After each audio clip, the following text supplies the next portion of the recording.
अंधभक्त है, अंधे हैं वो तो उनको तो बस मोदी मोदी दिखता है। जो मोदी के खिलाफ बोलेगा हम तो उसको बोलेंगे। मुझे तो सही को सही कहना है, गलत को गलत कहना है। मीडिया क्यों नाम दिया गया आपको पता है? पता है, क्योंकि वो गोद लिए हुए हैं नरेंद्र मोदी जी के। जितने भी पत्रकार हैं यहाँ पे कोई भी टोकेगा नहीं बीच में, बिल्कुल भी नहीं टोकना, बिल्कुल भी डिस्टर्ब नहीं। मैं सब कुछ बता रहा हूँ ना, पूरे कानून बता रहा हूँ, टोकिए मत अब बीच में। अब आप कोई भी नहीं बोलेगा बीच में, पहले मेरी बात पूरी हो। चल रहा है जंतर मंतर पे, तो ये किसान जो है सरकार को क्या मैसेज देना चाह रहे हैं? ये देना चाह रहे हैं कि आप अगर संसद में सही फैसले नहीं करोगे तो किसानों को अपनी संसद खोलनी पड़ेगी। तो किसान संसद तो खोल चुके हैं, स्पीकर भी बैठा चुके हैं, तो क्या जो दूसरा स्पीकर बैठे हुए हैं क्या उनको सुन रहे हैं? क्या वो किसान की बात मानेंगे आने वाले वक्त में? जरूर मानेंगे, इनको मानना पड़ेगा। अगर ये नहीं मानेंगे तो हम तो यहाँ पे ही बैठे रहेंगे। कर लो जो कर सकते, हम तो यहाँ पे ही बैठे रहेंगे। अगर ये कानून वापस नहीं करेंगे और एमएसपी की गारंटी नहीं देंगे तो हम यहाँ से नहीं हटने वाले, साफ साफ कह रहा हूँ मैं। क्यों पढ़ाई लिखाई नहीं करनी है, आंदोलन नहीं करना? क्या ऑनलाइन क्लास चल रही है, कहीं भी बैठ जाओ, फोन लो, बुक्स पास रखते ही हैं, बुक्स को अपने साथ रखो, लगाया फ़ोन, क्लास ली, बुक्स से जो भी पढ़ाई करनी है करी, जो कॉपी में लिखना है लिखा, बस अपना काम करो। तो आपने आपदा को अफसर बना दिया है। हाँ जी, तो आपदा की वजह से ऑनलाइन पढ़ाई कर दी गई, इसका अफसर आपने अफसर में ले लिया है। बिल्कुल कर दिया है। अगर इतना अच्छा है, अगर हम ऑनलाइन क्लास ले सकते हैं तो लेंगे। अच्छा, किसान बार बार ये कहते हैं कि अगर बिल वापसी नहीं तो घर वापसी नहीं, 24 तक बैठेंगे। हाँ। तो आपको नहीं लगता कि किसानों का बहुत ज़्यादा नुकसान हो जाएगा 24 तक? कुछ नहीं होगा, किसान अपने हकों की सही को सही कहेगा, गलत को गलत कहेगा। ठीक है, अगर एक किसान जाएगा ना तो 4 आएंगे। अगर एक अपना खेत पे जाता है तो उसके उधर गांव से 4 आएंगे लोग। आप अभी से जुड़ चुके हैं, मतलब आप छोटे हैं जिसे बचपन लोग बोलते हैं, लेकिन कुछ लोग कहते हैं कि जो यहाँ लोग बैठे हुए हैं ये लोगों को जो कांग्रेस है और दूसरी पार्टी है वो फंडिंग कर रही है। हाँ। इसमें आपका क्या सोचते हैं इस बात को लेकर? देखिए, फंडिंग देखिए कुछ नहीं है। अगर वो यहाँ पे आके देखें, मुझे एक वीडियो दिखा दे जहाँ पे फंड ले रहे हो, जहाँ पे पैसा ले रहे हो किसान कांग्रेस से, कोई और पार्टी से, मुझे वीडियो दिखा दे। लेकिन जो भक्त लोग हैं वो आप पे तो आरोप लगाते हैं ना ये सब चीज़ का। हाँ जी, वो भक्त हैं, अंधभक्त हैं, अंधे हैं वो तो उनको तो बस मोदी मोदी दिखता है। जो मोदी के खिलाफ बोलेगा हम तो उसको बोलेंगे। अंधभक्त पता है किसको कहते हैं? पता है क्या होता है अंधभक्त? ये जो अंधा हो जाता है, बस उसको तो जिसकी भक्ति कर रहा है वही दिखता है। किसी की भक्ति में अंधा हो जाए वो अंधभक्त। हाँ। अच्छा, उत्तर प्रदेश चुनाव भी है, योगी जी कह रहे हैं कि अब तो उठ जाओ, चुनाव आने वाले हैं। हम नहीं उड़ने वाले, तुम कुछ भी कर लो। तुमने इतनी कोशिशें कर ली इस आंदोलन को उजाड़ने के लिए, यहाँ से नहीं हटेगा किसान। अब तो कह रहे हैं लखनऊ जाने के लिए, जा रहे हो क्या? जाएंगे, वो राकेश टिकैत जी होके भी आ गए और वहाँ पर भी एक लगेगा हमारा, वहाँ पर भी आंदोलन स्थल होगा एक, वहाँ पर भी अच्छा रहेगा। उधर भी एक, जैसे ये गाजीपुर बॉर्डर है, वहाँ पर भी ऐसे एक या सारे बॉर्डर जैसे हैं वैसे लगाया जाएगा। अच्छा, राकेश टिकैत जी कहते हैं कि दवाई डोज देनी पड़ेगी। हाँ। तो किस तरह का डोज देने वाले हैं उत्तर प्रदेश में? डोज तो देखिए, जो चुनावों में इनको पता लगेगा, जब चुनाव के रिजल्ट आएंगे ना तो सबको पता लग जाएगा कि हमारी क्या डोज थी। अच्छा, गोदी मीडिया जो बोलते हैं लोग, गोदी मीडिया, वो आपके बारे में जो दिखा रहे हैं तो आपको कैसा लगता है? मुझे देखिए, किसी दुनिया की बातों से मुझे कोई फर्क नहीं पड़ता। मुझे तो सही को सही कहना है, गलत को गलत कहना है। चाहे कोई भी कुछ भी कहे, मुझे कोई फर्क नहीं पड़ता। मोदी मीडिया क्यों नाम दिया गया आपको पता है? पता है, क्योंकि वो गोद लिए हुए हैं नरेंद्र मोदी जी के। बिल्कुल, जिसको सारा कुछ वही संभालता है, जिसके जो गोद लेता है उसको वही सारा कुछ संभालता है। फिर ऐसा नहीं कहा जा सकता जैसे कि सारे किसानों को राकेश टिकैत जी ने गोद ले लिया? देखिए, राकेश टिकैत जी भी एक किसान है और ये सारे किसान नेता हैं, जितने भी यहाँ पे किसान है ना, सारे किसान नेता हैं, इसलिए ऐसे ना कहा जाए। वो भी हमारे साथ हैं, वो भी अपने बस हकों की लड़ाई लड़ रहे हैं। बस वो हैं कि थोड़ा दौरे करते हैं, जगहों पे जाते हैं। और मैं अपने पिताश्री डॉक्टर नरेंद्र सिंह चौधरी के साथ 1 लाख किलोमीटर चला, हमने यात्रा करी, मैंने आपको इंटरव्यू में बताया हुआ है। और साथ जो जितने भी देख रहे हैं उनको पता भी है। अच्छा, यहाँ 90 साल के बूढ़े आ गए, 100 साल के भी हैं, जवान भी है, और आप छोटे हैं, तो क्या आपकी टुकड़ी भी आने वाली है जो आप छोटे छोटे हैं? बिल्कुल। अब एक जो पीढ़ी आएगी उसको भी पता लग जाएगा कि क्या सही है क्या गलत है, और एक टीम होगी बच्चों की तैयार। अब अच्छा, एक मुझसे डिस्कस कर रहे थे कि वो 12 साल का जो 8 साल का बच्चा है उनको एमएसपी और कानून के बारे में क्या पता, जो वहाँ जाके इंटरव्यू दे रहे हैं, बात कर रहे हैं? ठीक है, मुझे सब पता है, मैं अभी बताता हूँ आपको। हाँ। देखिए, जो सबसे पहला कानून है वो मंडी को लेकर है, और जो दूसरा कानून है स्टोरेज को लेकर है, और जो तीसरा कानून है वो कॉन्ट्रैक्ट फार्मिंग को लेकर है। ठीक है, अब मैं कानून बताऊंगा तीनों, और सब तीनों के पॉइंट पहले मैं आपको यहाँ पर रुकना चाहूँगा। बीजेपी की एक पॉलिटिशियन है, उसने क्लियर करके कहा है कि कानून के बारे में इसमें काला क्या है किसान खुद बता दें। अगर आप उनको खुद बता देंगे तो ये ज़्यादा बेहतर होगा, क्योंकि किसान का बच्चा बताए। हाँ, तो क्या हो गया, मैं भी एक किसान हूँ ना। हाँ, तो बता रहा हूँ, मैं अभी बता रहा हूँ, पर बीच में कोई भी, जितने ही पत्रकार हैं यहाँ पे, कोई भी टोकेगा नहीं बीच में। डिस्टर्ब नहीं करेगा, बोलिए। बिल्कुल भी नहीं टोकना, बिल्कुल भी डिस्टर्ब नहीं करेगा। ठीक है। देखिए, अभी मैंने आपको सारे कानून गिना दिए, अब इनके पॉइंट गिना देता हूँ। ठीक है, सबसे पहला कानून था मंडी को लेकर। अब देखिए, इन्होंने कहा है ऑल ओवर इंडिया में तुम अपनी फसल कहीं भी बेच सकते हो जहाँ पे अच्छी रेट मिले। ठीक है, इसलिए अब ये वो किसान जो है वो सबसे पहले गाड़ी करेगा किराए पे, फिर रास्ते में उसको डीजल देगा, डीजल भरवाएगा, उसका खर्चा, फिर रास्ते में टोल देगा। ठीक है, और उसका इतना तो खर्चा हो जाएगा जितना उसका प्रॉफिट नहीं होगा। इसलिए चाहिए कि कोई पास की मंडी मजबूत करी जाए और एमएसपी की गारंटी दी जाए, जिससे अच्छे सही रेट मिलेंगे, जो तय रेट है उस पे मिलेगा। और अगर देखिए जो वो बेचारा, उसको शहर का रास्ता अच्छे से पता नहीं होता, वो कहाँ घूमता फिरेगा कि कहाँ पे अच्छी रेट मिल रही है। अब सीधा कॉन्ट्रैक्ट फार्मिंग बताइए ना, कॉन्ट्रैक्ट फार्मिंग में क्या लो? मैं सब कुछ बता रहा हूँ ना, पूरे कानून बता रहा हूँ, टोकिए मत अब बीच में। अब आप कोई भी नहीं बोलेगा बीच में, पहले मेरी बात पूरी होगी। ठीक है, अब दूसरा कानून है स्टोरेज को लेकर। स्टोरेज देखिए, पहले एक लिमिट थी कि इतना आप स्टोर कर सकते हैं, अब वो लिमिट हटा दी गई है। अब कहते हैं कि आप जितना मर्जी जाए स्टोर कर सकते हैं। ना आपके पास इतना पैसा है, ना मेरे पास है, ना आम आदमी के पास इतना पैसा है कि वो पूरा सारी फसल स्टोर कर ले। तो ये किसके पास है इतना पैसा? बड़े बड़े उद्योगपतियों के पास। वो जब सारे गोदामों में स्टोर कर लेंगे, वो जब चाहेंगे उसको खोलेंगे, जब चाहे बंद करेंगे, फिर भूख की बोली लगेगी। जैसे शैम्पू के पैकेटों में मिलता है ना, वो शैम्पू 1-1 रुपये का, 2-2 रुपये का, ऐसे बिकेगा। फिर आटा ऐसे बिकेगी चीज़ें किसान की उगाई हुई। अब देखिए, अब मैं कॉन्ट्रैक्ट फार्मिंग का बताता हूँ।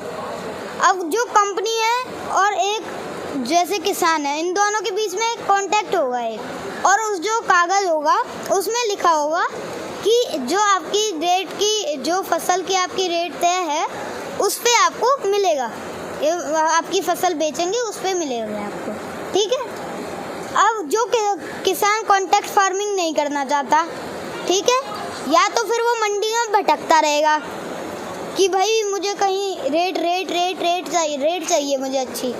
ठीक है, तो उसको ज़बरदस्ती फिर कॉन्ट्रैक्ट फार्मिंग करनी पड़ेगी। अब जिसको नहीं चाहिए कॉन्ट्रैक्ट फार्मिंग, तो इसलिए जो एमएसपी की गारंटी है वो मिलनी चाहिए, जिससे अगर वो मंडी में बेचने जाएगा तो फिर उसको आसानी होगी, उसको भी पता लग जाएगा, वो भी सहमत रहेगा, वो भी खुश रहेगा कि मुझे मेरी फसल की रेट तय मिलेगी। ये उत्तर प्रदेश में जिस तरह से माहौल बना हुआ है इलेक्शन को लेकर, हाँ। तो क्या किसानों का असर उस पर पड़ेगा इलेक्शन? देखिए, जैसे बंगाल में पड़ा, मैं अपने पिताश्री डॉक्टर नरेंद्र सिंह चौधरी के साथ सुजानगढ़ गया था, वहाँ पे पूरा विरोध रहा है मेरा अपने पिताश्री के साथ। वहाँ पे हमारी पूरी टीम गई थी और वहाँ पे हमारी जीत हुई। ऐसे ही बंगाल भी गए थे हम, और इसमें हम जब दूर जाना होता है तो हम जो पास के जो एरिया होते हैं उसमें गाड़ी यूज़ करते हैं। अगर जैसे अभी हमने बंगाल गए थे तो हमने फ़्लाइट का यूज़ करा, फ़्लाइट से गए थे। ऐसे दूरी होती है जो दूर की होती है उससे फ़्लाइट से जाते हैं। वहाँ पे हम बंगाल गए, वहाँ पर भी हमारी जीत हुई। ऐसे ही अब यूपी में भी होगी, फिर पूरे देश में होगी। अगर ये कानून वापस नहीं लेंगे तो ये गद्दी वापस करेंगे। आपके बारे में लोग बोलने लगे हैं हाँ। कि आपका ब्रेन वॉश किया गया, सरकार गवर्नमेंट के खिलाफ आप जहर उगल रहे हैं। यानी आपके पेरेंट्स या जो भी हो आपको ये ज्ञान देते हैं, वो गवर्नमेंट के खिलाफ जहर उगल रहे हैं। देखिए कोई जहर नहीं खोल रहे, ठीक है। जो सच है उसको सच कहा जाएगा, जो सही है वो सही कहा जाएगा। गलत को गलत ही कहेंगे हम किसान, जो सही है उसको सही कहा जाएगा। अगर ऐसे आप आरोप लगाओगे तो फिर नहीं चलने वाला। तो क्या करेंगे आप? हम आंदोलन करेंगे। वो तो कर ही रहे हैं। हाँ, तो आगे भी करते रहेंगे। अगर कोई गलत कानून बनेगा, अगर कोई गलत चीज़ होगी तो पूरा आंदोलन होगा। अच्छा, आप क्या समझते हैं कि उत्तर प्रदेश में किसानों को इलेक्शन लड़ना चाहिए ताकि उनकी सरकार हो, मुख्यमंत्री किसानों का हो? देखिए, अभी तो नहीं कहता कि मैं अभी लड़ूं। मैं कहता हूँ एक पार्टी बना के रखी जाए। बाकी उनके हाथ में, किसानों के हाथ में, किसान नेताओं के हाथ में कि क्या करना है। मैं तो इतना कहता हूँ कि एक पार्टी बना लो। मेरा सजेशन है, जितने भी किसान हैं, जो किसान, जिनको आप किसान नेता कहते हैं, जिन लोगों को, उनको मैं किसान कहूँगा। तो जितने भी किसान हैं वो फैसला कर लें कि क्या करना है। बाकी मेरा एक सजेशन है और मैंने पहले भी दिए हुए हैं सजेशन, तो उसमें मेरे हिसाब से तो किसान अपनी खेती करे, अपनी मौज में मस्त रहता है। किसान को राजनीति छोड़ो, अपना काम करो।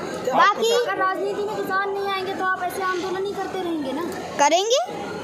हमें जाओ अब मैं इन किसान हैं यहाँ पे बहुत सारे, इनसे मैं एक बार पूछ लेता हूँ, राय ले लेते हैं इनकी। अब बताओ, आप सब में से कितने चाहते हैं कि किसान लड़े चुनाव? हाथ खड़े कर दें जितने चाहते हैं। किसान के पास इतना पैसा ही नहीं है, फंड नहीं है। नहीं, फंड की चिंता छोड़िए, आप साफ साफ ये बताइए कि लड़ना चाहते हैं कि नहीं लड़ना चाहते हैं। इतना बताइए, फंड की चिंता मत लीजिए। पहले इतना बताइए। कोई नहीं है ना, देख लीजिए, सुन लिया आपने इन लोगों को। अब बताइए कौन चाहता है कि ये ना लड़े, चुनाव नहीं लड़ना? अब हाथ खड़े कर दे वो। अगर देखो आपको चुनाव नहीं लड़ना है, किसानों को नहीं लड़ना, पार्टी नहीं बनानी है, तो हाथ खड़ा करो। नहीं किया, फिर सपोर्ट होगा आप लोगों का। नहीं, मतलब ये किसान जो है इलेक्शन लड़ना नहीं चाहते हैं। नहीं चाहते, तो सिर्फ आप लोग वोट ही करेंगे। हाँ, ये सोच। और हम ये जो किसान हैं ये करेंगे, बस बीजेपी को वोट ना दें। लेकिन आपके लिए जो सरकार आएगी तो आप किसी सरकार से खुश नहीं रहेंगे, तो आपके लिए कोई ना कोई कानून लाता रहेगा जो आपको पसंद नहीं आएगा, तो फिर क्या करेंगे? फिर आंदोलन।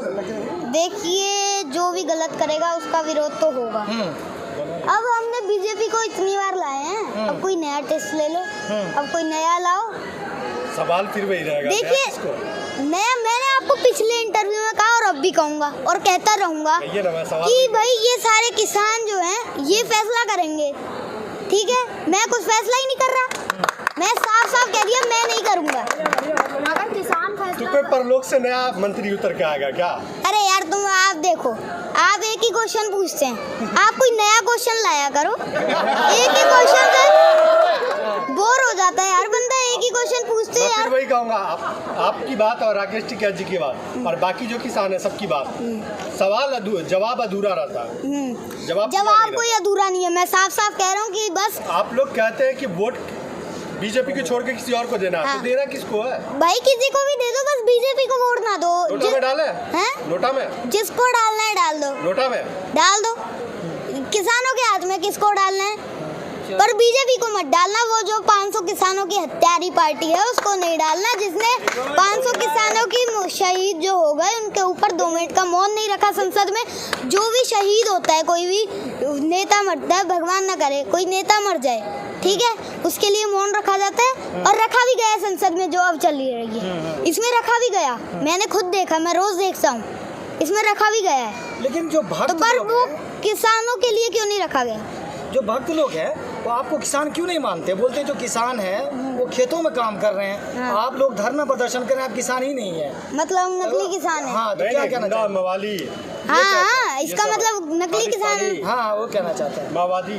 अगर देखो हम ये होते ना, मवाली, खालिस्तानी, जो भी कह लो तुम, ठीक है, जो भी कहिए, ये जो किसान है ना, अगर ये नकली किसान होता, खालिस्तानी होता, मवाली होता, तो एक किसान भी अगर शहीद हो जाता ना, तो ये यहाँ पे नहीं होते, ये सारे भाग जाते, ये सारे चले जाते। अगर ये असली किसान है, इसलिए यहाँ पे बैठा है, अपने हकों के लिए है यहाँ पे, और हम यहाँ पे बैठेंगे जब तक ये कानून वापस नहीं होंगे, एमएसपी की गारंटी नहीं मिलेगी, तब तक हम यहाँ से नहीं हटेंगे। ये मैं पूरे किसानों की तरफ से बोल रहा हूँ। आप फ्यूचर में क्या करना चाहते हैं? फ्यूचर में मैं प्राइम मिनिस्टर बनना चाहता हूँ, किसानों की सेवा करना चाहता हूँ। मतलब आना पॉलिटिक्स में ही चाहते किसकी तरह? हाँ जी, किसकी तरह? किसी की तरह नहीं, चौधरी चरण सिंह, मैं अपनी तरह। जवाहरलाल नेहरू।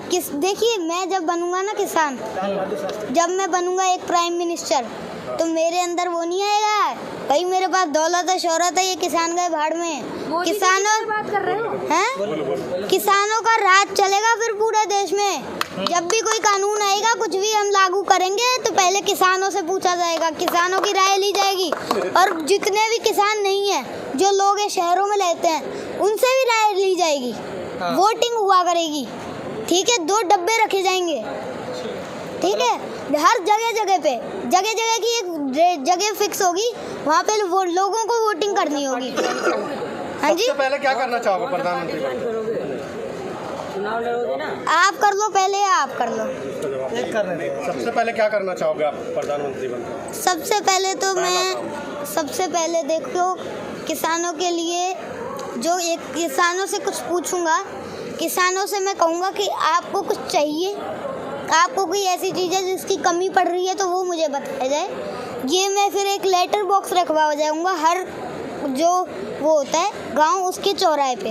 उधर एक मुद्दे बताइए देश में जो सबसे अभी अहम जरूरी है इस टाइम में। सबसे ज़रूरी देखिए किसान आंदोलन है, फिर महंगाई है, ठीक है, इतनी महंगाई बढ़ रही है ये खास करके, ठीक है। और आपको मैं बता दूं, ये जो बेरोजगारी, यस, बेरोजगारी, और जो ब्लैक मनी का है वो छुपाया जा रहा है। वो देखिए, यहाँ आपको लगता है आप खुद छात्र हैं, एक मिनट, आप खुद छात्र हैं, हाँ। लेकिन छात्र भी अपनी जॉब को लेकर प्रदर्शन कर रहे हैं। बहुत ऐसे छात्र हैं जिन्होंने इंटरव्यू दे दिया, उनको जॉब नहीं लगी है। हाँ। आप आगे जाके पहले छात्र बनेंगे, प्रधानमंत्री बाद में बनेंगे, तो क्या करेंगे आप ऐसे छात्रों के लिए? छात्रों के लिए मैं करूँगा कि उनको जो चाहिए उस पर विचार करा जाए। उस पर मैंने अभी आपको बताया, एक वोटिंग बॉक्स होगा जिसमें वोटिंग होगी। तो प्रधानमंत्री बनना आपका बचपन का प्यार है अभी से? है? बिल्कुल। हाँ। मैं किसानों की सेवा करना चाहता हूँ, इसीलिए बीजेपी सरकार को घेर रहे हैं, अपना फील्ड बना रहे हैं पॉलिटिक्स में आने देखिए, अरे यार तुम ना, एक तो सारे रिपोर्टरों की प्रॉब्लम ये, कहीं भी घुमा फिरा के आना इस पे ही होता है, बीजेपी पे, और इसको फंसाना होता है बस किसी को भी। सारे यही करते हैं। तो प्लीज़ देखिए, मुझे अपने हकों की बात कर रहा हूँ, मुझे प्राइम मिनिस्टर बनना होगा, मैं अपने दम से बनूंगा, मुझे किसी की मदद नहीं चाहिए होगी। अंधभक्त, हाँ। अंधभक्त में देखिए, अंधभक्त मैं किसानों का हूँ, और अंधभक्त ना कहें इसको, सबसे पहले तो अंधभक्त ना कहें। हाँ। किसान हमारे देश का अन्नदाता है, उसकी वजह से ही रोटी मिलती है, उसकी वजह से ही हमें मिलती है जो भी मिलता है, सब्जियां मिलती हैं, ठीक है। इसलिए ये किसानों को कम ना समझा जाए, इनको भी पता है कि क्या सही है क्या गलत है।